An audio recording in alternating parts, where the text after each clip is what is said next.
I am Michelle Chalfant, psychotherapist, holistic life coach, and human just like you, learning to navigate life's challenges. With over 25 years experience, I teach people how to get healthy using the adult chair model.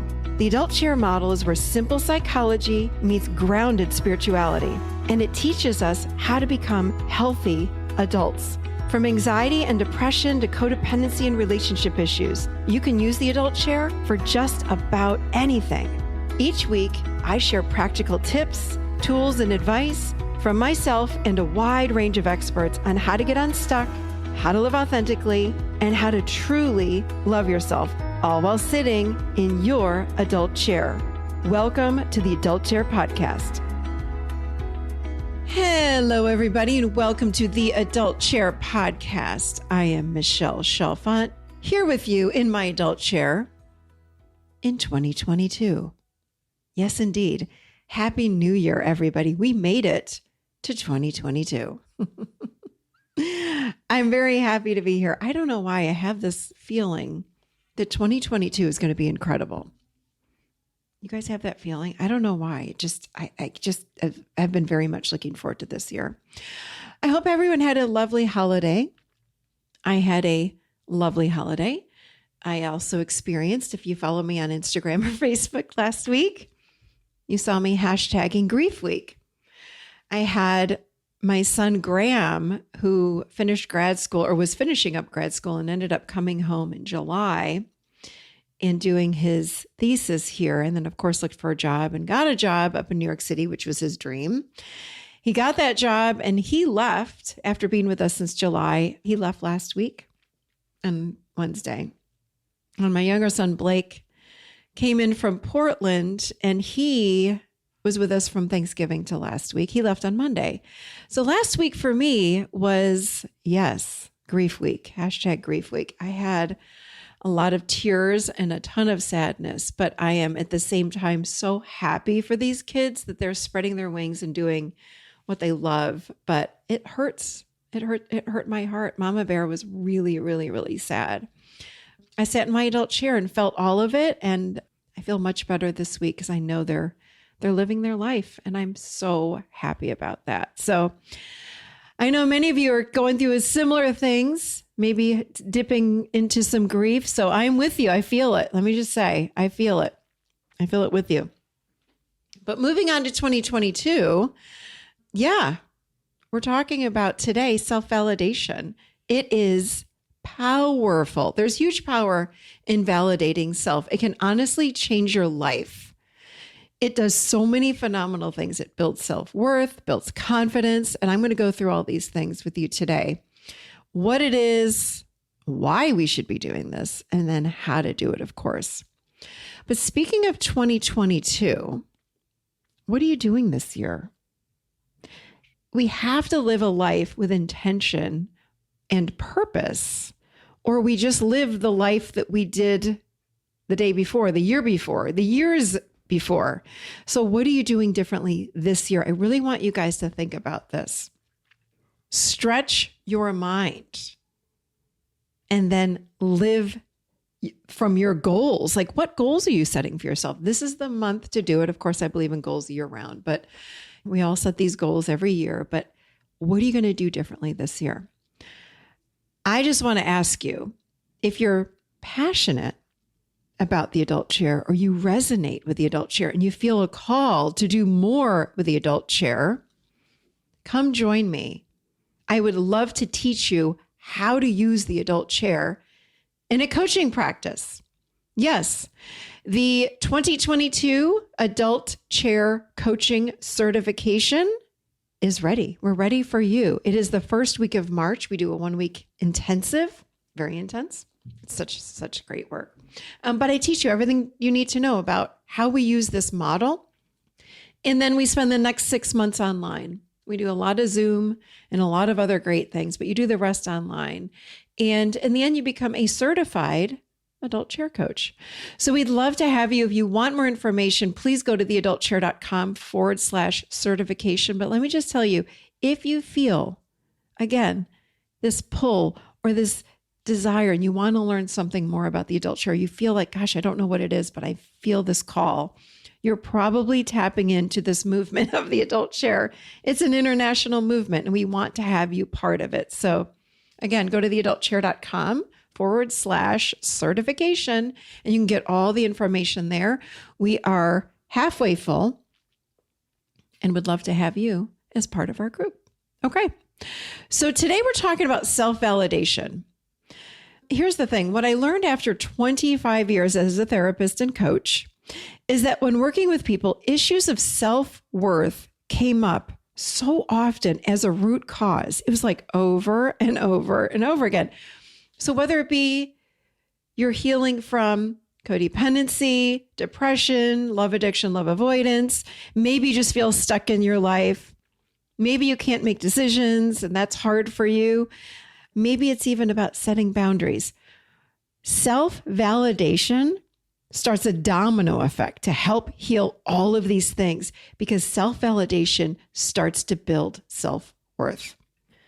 So as we kick off 2022, I really felt like this would be just the perfect way to start our new year, learning how to validate self. And I don't say this lightly, it will change your life. There's no doubt. Self-validation changes who you are inside out. So let's dive in and learn how to do this. So what I want to do today is start out with what is self-validation and why is it important? Okay, so self-validation is when we notice what we're doing or thinking or feeling and we acknowledge it. We own it. And then we give ourselves a pat on the back about it. So think of self-validation as your best friend that loves you and cares about you and encourages you. What would that person say to you throughout the day? And how would they treat you throughout the day? Remember, considering that they love you and care about you and they encourage you. How that person shows up and speaks to you internally is your self-validation. So self-validation is when we encourage ourselves, give ourselves praise, and just become really our own best friend. It's so important when we are building self-worth, self-esteem. Of course, that trickles right into self-love. It also affects our confidence, boundary setting, just to name a few. These are building blocks for healthy adults. And yes, also a healthy adult that has healthy relationships. So if you want healthy relationships, start out by self-validating. Yeah. It is unhealthy for us to rely on external validation. And a lot of us do this. We want to get that praise or the kudos from other people. That is an endless trap. You can't expect to get that outside of self. It's nice, when someone outside of me goes, "Hey, nice job, Michelle." It's like the cherry on the sundae, but I'm building my own sundae. I'm putting scoops of ice cream and hot fudge sauce and mixed nuts, all of this kind of stuff I'm doing for myself. And then when someone gives me a, "Hey, nice job, nice work," it's a cherry, it's little sprinkles on my sundae, but I got to build the sundae myself. So here's the thing too, with external validation. What if we don't get enough of it? We're stuck in this negative spiral or this negative feeling of, gosh, I just don't feel good enough, or I'm not worthy enough, or I need you to help build my self-esteem. We don't want to fall into that trap. We don't want to rely on others to build ourselves up and to build our well-being. So we want to take responsibility and do this for ourselves. When we rely on others, it's a never-ending game of needing others to help us or to make us feel better about ourselves. Can't do that. We don't want to do that. We can easily, and I do emphasize the word easily, do this for ourselves. And we do that with self-validation. Self-validation is the healthy way to feel good about self. So I just want to say, self-validation can take many forms. And I just wanted to give you guys some ideas on what self-validation looks like in a given day. Because yes, this is something you want to practice every single day. It takes such little effort. You just need to know what to do and when to do it and how to do it. And that's what I'm going to talk to you about right now. Okay. Again, minimal energy it takes, you guys. There's no reason why you can't start doing this like right now. Okay, here we go. Number 1, you want to become your best cheerleader. What I mean by that is when you do something, cheer yourself on about it. It can be the smallest thing to the largest thing. Think about what you do in a given day. Start acknowledging it, all of it, some of it. I'm talking about from making your bed in the morning to getting a new job or a raise or making a new friend or putting yourself out there in a new way or joining a new yoga class or meditating for 3 minutes. I don't care what it is. What you want to do is become your best cheerleader. So again, what would your very best friend say to you if they're cheering you on? This best friend loves you and encourages you and they support you. What would they say to you if you put yourself out there and went to a new yoga class where you didn't know anybody? They might say to you, "Oh my gosh, great job. I'm really proud of you. You did it. You went to that class all by yourself and you made some new friends. Really proud of you." That's what you say to yourself. That's it. It's so easy. Let me give you another example. I cleaned the kitchen the other day. We had this huge mess going on in the kitchen. My kids and I, we were all cooking and big mess. And I then cleaned up the whole kitchen and it looked so nice. And when I was all done cleaning up the kitchen, I actually stepped back. I looked over the kitchen and I said, "You know what, Michelle? Good job. The kitchen looks great. Nice work." That's it. And I felt it. Here's the thing. When we're validating self, words matter. Words are very important, but there's an energy in those words. So drop down the energy into your body. Drop it down. So when I said to myself, "Nice work," I allowed myself to feel that energy of, "Ooh, this feels really good. I really did do a good job on that kitchen." I looked at the kitchen. I was so proud of myself and what I did. Then I was done. Then I went on. I didn't dwell on it for an hour or 30 minutes. It literally takes seconds. That's it. I looked at the kitchen, said, "Nice job, Michelle. The kitchen looks so nice. Nicely done. Nice work." Done. Moved on. But when you start doing things like that throughout the day, you start noticing how you feel about yourself starts to change. Your worth starts to build. Your self-esteem starts to change. All of these things. Again, self-love, it's like a domino effect. So this is a phenomenal way to start your day and go throughout the day speaking to yourself in this way as your best cheerleader. Another thing I did was for Christmas, I made a few side dishes. And when I was done, I looked at them and I was like, "Oh my gosh, this looks so good. Look at this. I'm proud of you, Michelle. Nice work. You really are a great cook. You really love to prepare. Love that about you.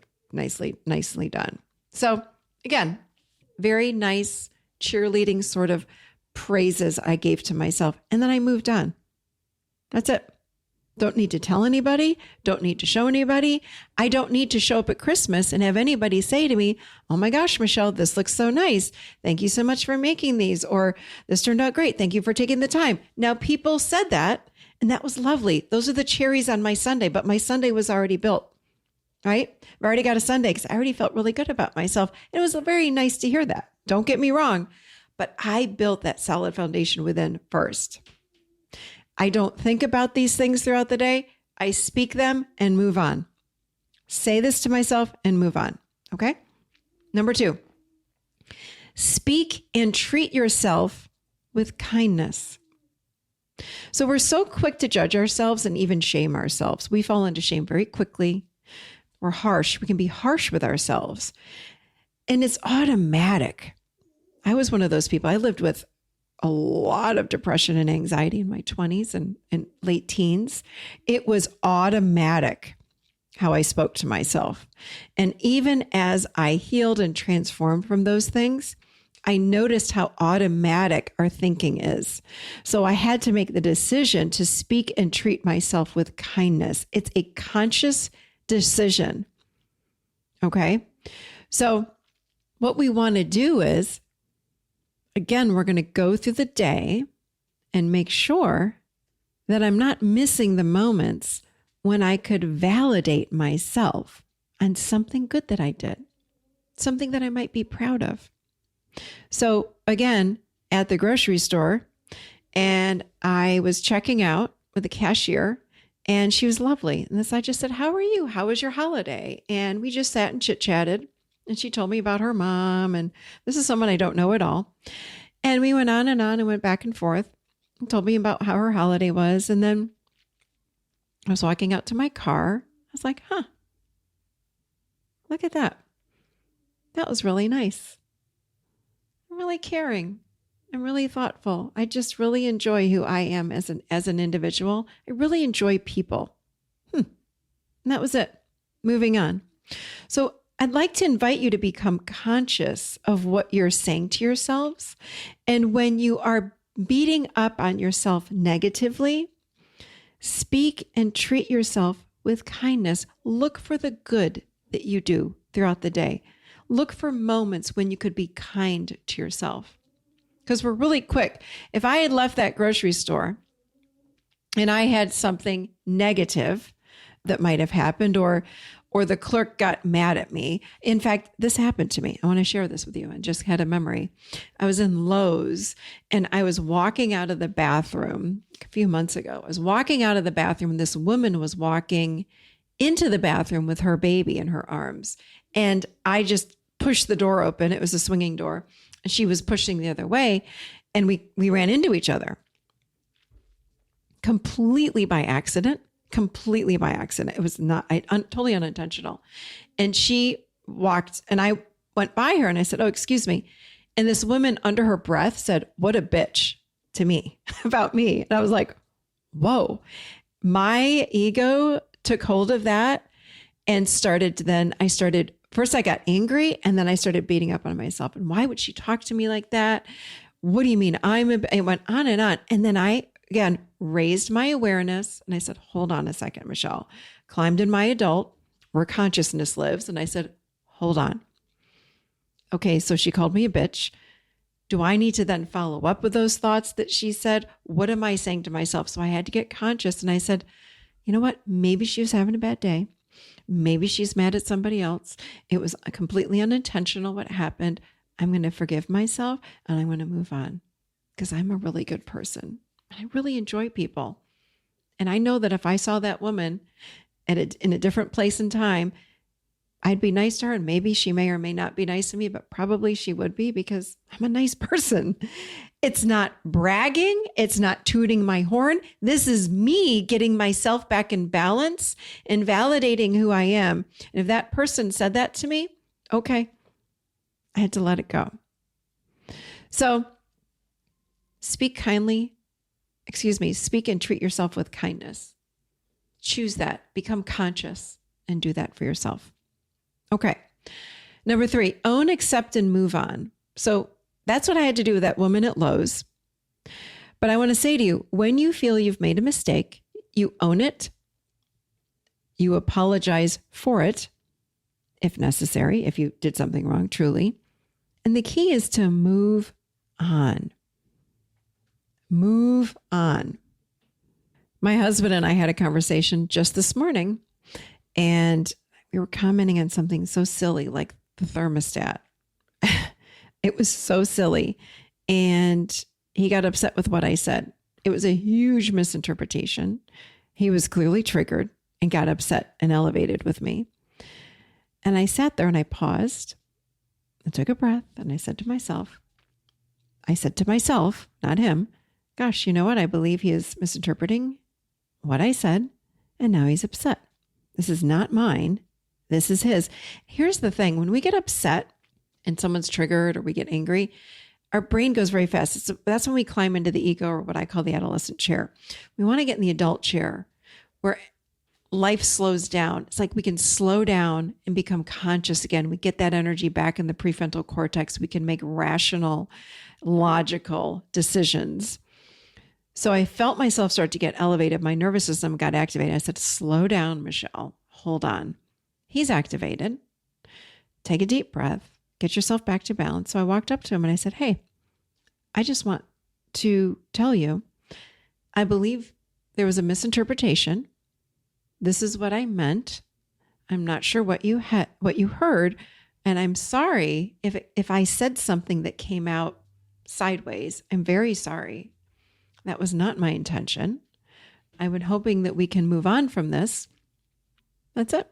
And he said, took a deep breath. He said, thank you. And I walked in my office and I sat here and I was working. And then he came in about 45 minutes later. He goes, I just really want to say I appreciate what you said to me. And I said, oh, you're welcome. And I sat there in that moment and I said to myself, wow, Michelle, I'm really proud of how you handled that. You stayed centered. You started to get, your nervous system started to get activated. You brought yourself back to balance. Nicely done. You apologized, you owned it, you moved on. Nicely done. When I apologized, I left that conversation there in the kitchen and I walked into my office and I was done. So own, accept, and move on. And again, becoming your best cheerleader is something that I'm always taking with me throughout the day and speaking to myself with kindness. And I'm looking for times when I've done something that deserves validation and I'm not missing those moments, because the old me would have just sat here and been like, okay, it's all over and moved on. When you add that validation that takes seconds, my internal self gets built up. My self-worth gets built up. My sense of self becomes a little bit more positive. It's a journey, remember. It's not going to happen overnight. But the more you live like this, it's not saying you have to hit every single thing throughout the day. But I do throughout the day say as much as I can notice it, because it's so quick. It doesn't take any time. I don't have to go anywhere. I'm just doing it in my head for seconds, and then I move on. Powerful work, you guys. Okay, number 4, I pay attention to my feelings and needs. Another big one. When I develop a practice of self-validation, and hear the word practice, it takes practice to catch these things throughout the day. So when I develop a practice of self-validation, I'm aware of what I'm feeling, emotionally speaking, and what I need. So I notice my joy and my sadness, and I validate the moments when I catch those things and feel them. I also recognize my needs and I let others know what I need, or I take care of my own needs on my own. So let me give you an example. When my boys left last week, I knew I was in grief. Everyone knew Michelle was in grief. I couldn't function. My eyes were puffy. I was crying so much. I was just so incredibly sad. I had Kleenex with me at all times. And I remember a friend of mine had called and said, oh, I just wanted to check in. How are you doing? And I started to cry. And she went into fix-it mode. She says, your boys are so great and you got to think positive. They're doing so well and all this crap. And I was like, yeah, I get it. That's all true, but I'm in pain. Like, I miss these two. We're so close now and I miss them. And that's true. And I said to her, I said, listen, I'm in a lot of grief right now. It's not going to be forever, but this is just where I am right now. I don't need you to fix me. I said, what I would love is if you would just sit with me just for a few minutes, if I can speak, because I was crying so hard. I said, just let me get this out. I'd like to tell you why I miss them so much. Can you just listen? She says, oh, yes, of course. She says, I'm so sorry. I was fixing you. I said, yeah, I don't need that. You can't fix this. You cannot fix this. So I was really in tune with and paying attention to where I was. And I then said to her, here I go. And I just emoted and shared with her some great memories. And then I was done. And she said, thank you for telling me what you needed. And I said, oh, you're welcome. So It was wonderful. And it was my job to let her know what I needed. I was proud of myself for speaking up with what I needed. And I validated my healthy adult self and how I took care of myself. So self-validation is about connection to self. It's about staying connected to my emotions and needs and connected to what the heck is going on with me. I can't give that responsibility to anybody else but myself. So many times people say, well, they should have known better. They should know that I like this. No, they should not, you guys. Please. It's your job to share with others what you need. I don't care if they've known your entire life.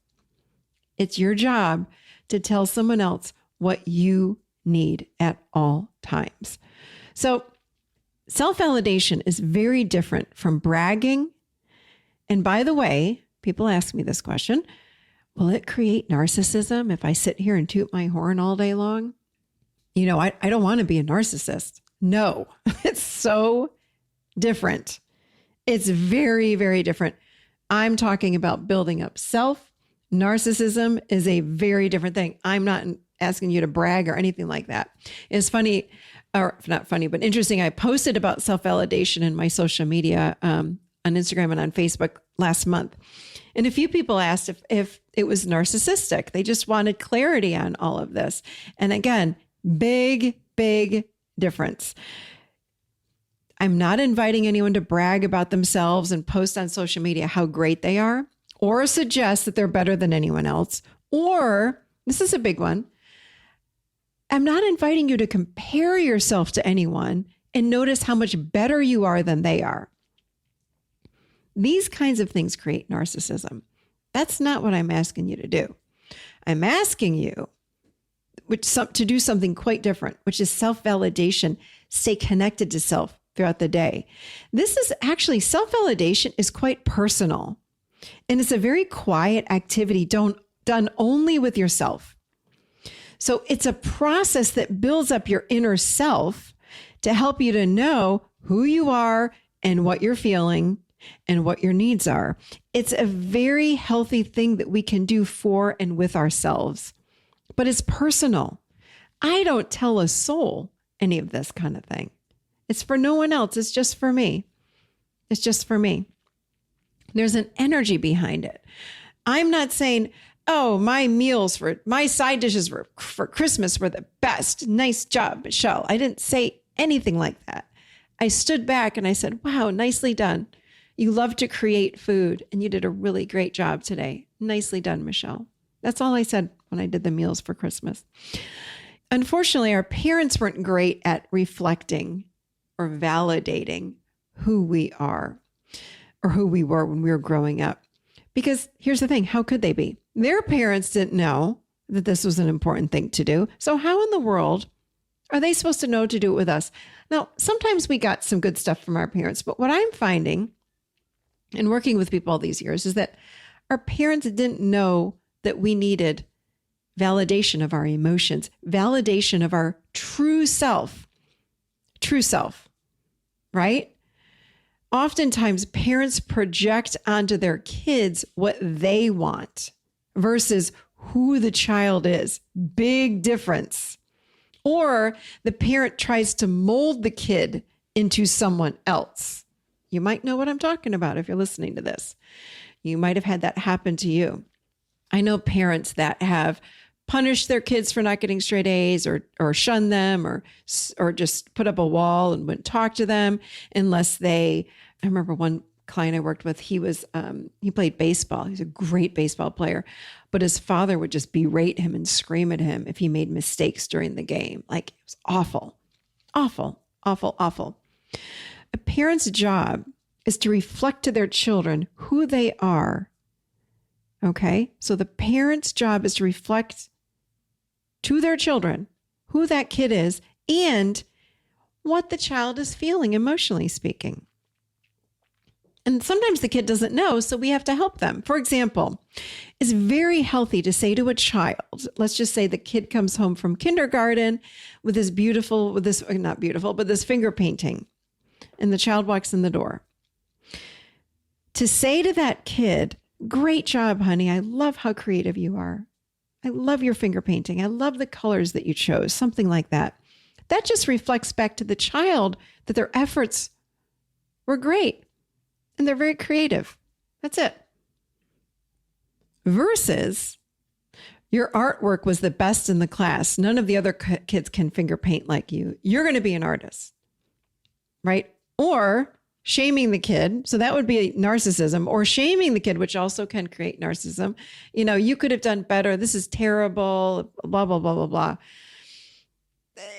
What kids need is just a mirror of who they are and what they're doing. And we want to do a lot more, by the way, than saying things like, you're so beautiful. I love your outfit. If they only hear that, then that's who they think they are.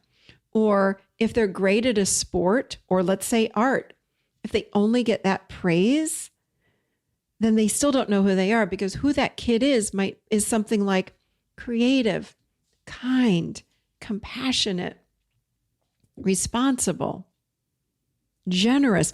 That's who we are on the inside. The other stuff is what we do. We're great at soccer. We're great artists, right?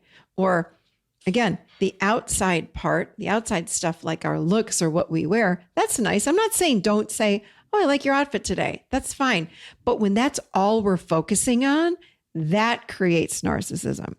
Then that kid feels like they've got to only be beautiful, or only dress nice, or only get great grades, or only do great at their sports to get love. The kid is always trying to please the parent and to get love and acceptance and belonging.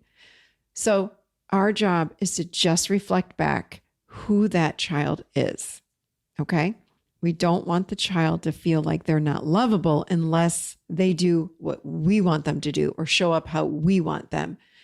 You guys, our children are here, just like you were when you were a child, to become whoever it is that soul wants you to become. I mean, it's like we're here to water the bulb in the ground in the spring. We water and we give it sunlight. That's what we do with our children, and let it blossom and become whoever it is here to become.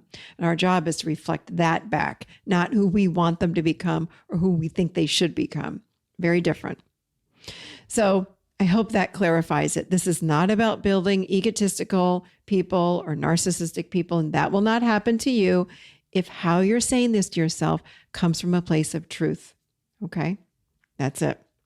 So when we practice self-validation, we are also reparenting the parts of us that needed to hear that reflection that we might not have gotten in childhood. So it's so powerful. It's so healing. I encourage you all to practice this every day.